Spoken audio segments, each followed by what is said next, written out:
If you enjoy the content on this channel, please like and subscribe.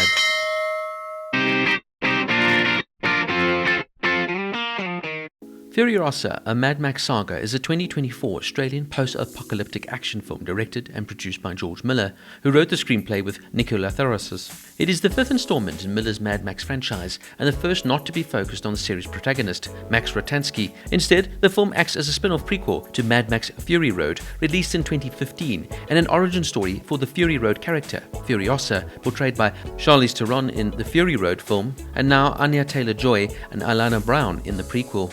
Set 15 to 20 years before the events of Fury Road, the film follows the title character's life for over a decade, from her kidnapping by the forces of warlord Dementus, played by Chris Hemsworth, to her ascension to the rank of Imperator. Burke also stars as Praetorian Jack, a military commander who befriends Furiosa.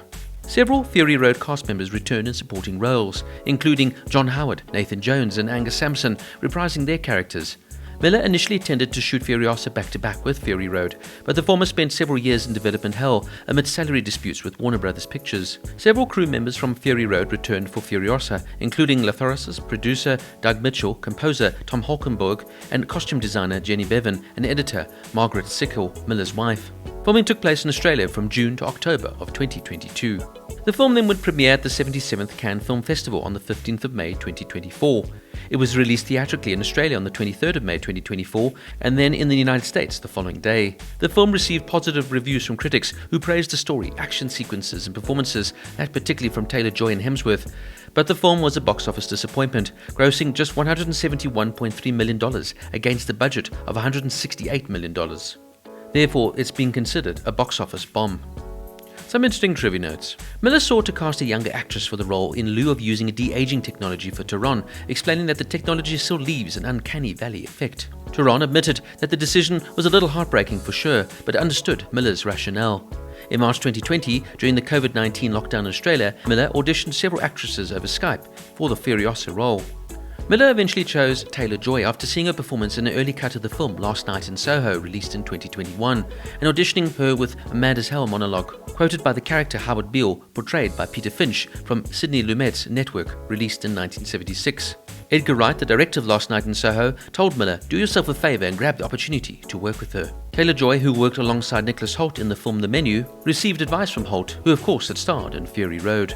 Hemsworth, an Australian, had grown up watching the Mad Max films. In 2010, he had previously applied for the title role in Mad Max Fury Road that eventually went to Tom Hardy. Hemsworth later explained he was not a big enough star at the time to earn the role. His most notable role, Thor, had not yet debuted in the 2011 film of the same name. Once asked in an interview, "What does the Mad Max Saga mean to an Australian actor?" Hemsworth said, "America has Star Wars, Britain has Harry Potter, we have Mad Max." To accurately portray the resource scarcity in the wasteland, Hemsworth cut his calorie intake to half compared to when he prepared for the MCU films. Burke joined the cast in autumn of 2021 as Praetorian Jack, replacing Yahya Abdul-Mateen II, who had to pull out due to a scheduling conflict. Miller then agreed to cast Leigh Holm, who was already playing the role of Rizdale Powell as a younger Immortan Joe, succeeding Fury Road's late Hugh Keays-Byrne, who lost his life in 2020. Miller initially wanted to use a body double for Joe to record his lines in post-production with ADR, but Holm convinced Miller that he could replicate Keays-Byrne's voice and eyes. Initially, Miller wanted the love between Furiosa and Praetorian Jack to be more physically obvious, but Burke successfully argued that it made more sense that it would be more romantic for them to put any feelings they had on hold until they were free and safe. The 15-minute action sequence in the film, known during production as The Stairway to Nowhere, where Furiosa now is a stowaway on the war rig, took nearly 78 days to shoot. All the Mad Max movies, including this one, have been filmed in Australia, with the exception of Fury Road in 2015, when record rainfalls transformed the normally arid desert areas into lush green growth areas. Fury Road was filmed in Namibia. Chris Hemsworth revealed that Dementus' voice came from a combination of Carnival Barker, his own grandfather, and a seagull. Anya Taylor-Joy, who plays Furiosa, learned to drive on set during the film. She had never driven a car in her life before taking the role, and doesn't own a driver's license. The large car on Praetorian Jack, played by Burke, has a curving around the right side of his face, which was mostly makeup effect, but not wholly. It also incorporates the scar from Burke's own real, surgically repaired, cleft lip. Many of the stunts Anya Taylor-Joy did herself. She was so good at it that George Miller would even get confused between her and the real stunt performer. While Fury Road used a minimalistic CGI approach with around 2,000 shot enhancements, Furiosa used over 20,000 CGI enhancements. The maggots crawling all over the remnants of Furiosa's arm likely helped to save her life. In real life, maggots eat dead or decaying tissue, and their bodies secrete antimicrobial compounds, both of which make them useful in treating severe wounds. Taylor-Joy landed the job before she shot Netflix's The Queen's Gambit, and immediately hired a personal trainer to get her into fighting shape. George Miller has stated that in his view, the film Furiosa probably takes place after Mad Max Beyond Thunderdome, released in 1985. The reason why only probably is that Miller does not view the Mad Max series as having a strict continuity, but rather a series of myths and legends about this world and these characters. Initially, Furiosa was planned to have longer flowing hair in Fury Road, but Charlize Theron requested that she shave her head bald for the role instead. In this movie, Anya Taylor-Joy portrays Furiosa with longer hairstyle for at least part of the film's events before she shaves her head. Hemsworth also wears a prosthetic nose. He explained the decision, saying the nose and the beard and the kind of wig we used were all ways to help me get away from myself, to allow me to cut loose and be taken on a journey. Chris Hemsworth's wife, Alyla Pataski, plays two roles within the film: Mr. Norton, a deformed survivor who joins the biker horde, and she also portrays a Vuvaleni general. At one point during development, Jodie Comer was considered for the role of Furiosa. The brief prologue and narration featured throughout the film gives more context than ever about the actual details surrounding the fall of civilization in the Mad Max world. Rather than being a single catastrophic event that upended society, the wasteland seems to be a result of a multitude of disasters, including an oil crisis, a water shortage, disease, pestilence, and finally nuclear war. Anya Taylor-Joy only has about 30 lines of dialogue in the film. She also doesn't appear until 1 hour into the film, except that her face was partially superimposed onto that of Alyla Browne playing the younger Furiosa. Now for me, George Miller's Furiosa is a cinematic masterpiece that solidifies his position as a visionary director. The film's captivating narrative, stunning visuals, and pulse-pounding action sequences really truly make it an unforgettable experience. I mean, the film's visuals are absolutely breathtaking. The cinematography here, handled by Simon Mazdiak, is stunning, capturing the harsh beauty of the post-apocalyptic landscape. And the action sequences here, choreographed by Guy Norris, are some of the most impressive in recent memory, with each stunt and set piece being more breathtaking than the last. Miller's direction here is masterful, as he weaves together the various elements to create a cohesive and impactful film, and one that you can see means a lot to him personally as the director.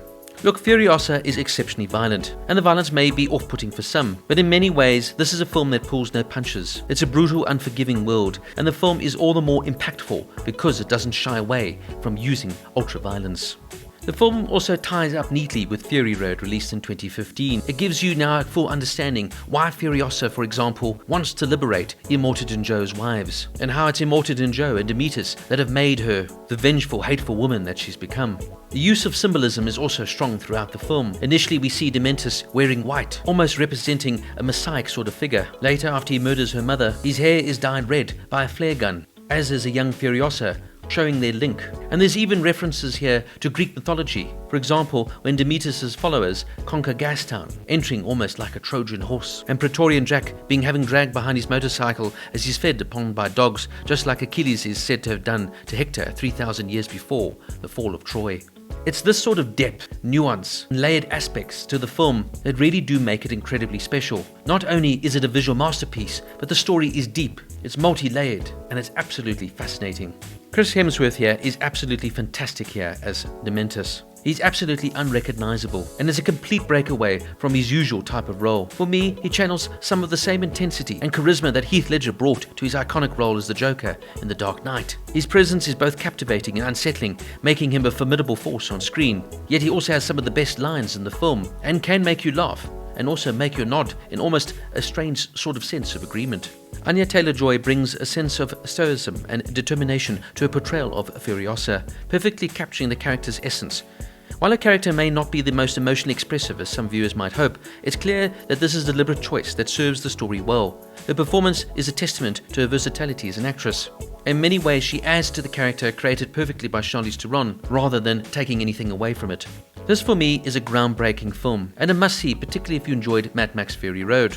It has an incredibly captivating narrative, absolutely stunning visuals, excellent acting from all the cast, heart-racing action sequences, and in many ways it's truly a cinematic masterpiece that for some reason has been misunderstood by the greater viewing audience. For me, it's so sad to see a film like this underperformed so badly, and I'm not too sure why it did, but for some reason A prequel about this character created in Mad Max Fury Road obviously just did not capture the greater audience. If, however, you're a fan of the Mad Max universe, of action movies, visually stunning filmmaking, deep and introspective plots, and excellent storytelling, Furiosa is definitely a film that is worth a watch. Furiosa, a Mad Max Saga, gets a 9.5 out of 10.